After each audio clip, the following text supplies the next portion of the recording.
জাহান্নাম থেকে বাঁচতেই হবে বন্ধু। কোরআনে আল্লাহ বারবার একটা কথা বলছে নবীজিকে, আমাদের নবীকে পর্যন্ত আল্লাহ বলছে বন্ধু ওমা আদরাকা মা হিয়া, এই বন্ধু জাহান্নামের আগুন কেমন আপনি জানেন? নবীজিকে বলছে নারুন হামিয়া, বন্ধু আপনাকে বলছি লেলিহান আগুনের ধাউ ধাউ শিখা জাহান্নামের আগুন।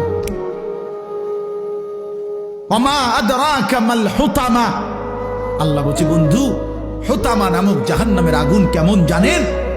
তো নবীজিকে আল্লাহ বলছে নারুল্লাহিল মুকাদা, আল্লাহ বলছে নবী আমি আমার কর্মচারী দিয়ে আগুন লাগাই নাই, আমি আমার কাজের লোক দিয়ে আগুনটা লাগাই নাই, আমি আল্লাহর হাতে লাগানো জাহান্নামের আগুন, এই আগুন আমি লাগাই দিয়েছি।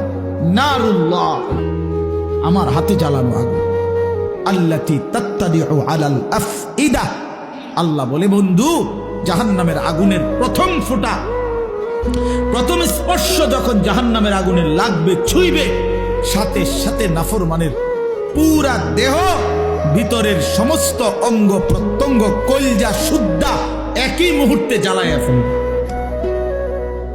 দুনিয়ার আগুন কখনোই এভাবে জ্বলে না।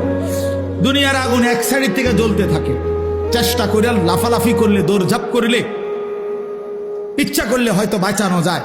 এটুকু পুড়ে গেছে বাকিটা বাইচা গেছে, এটুকু পুড়া গেছে বাকিটা বাইচা গেছে, আঙ্গুলগুলো পুড়া গেছে বাকিটা বাইচা গেছে, ঠিক না? দুনিয়ার আগুন এরকম ধীরে ধীরে পড়ে, ধীরে ধীরে ধীরে ধীরে।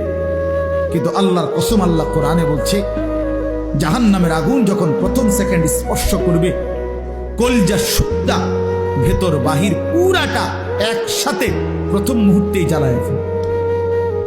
লাভ দিবেন, দৌড়াবেন না, ইন্নাহা আলাইহিম মুসাদা ফি আমাদিম মুমাদ্দাদা, আল্লাহ বলেন আগে জাহান্নামের মোটা খুঁটিতে বান দেওয়া হবে, এরপরে আগুন জ্বালানো।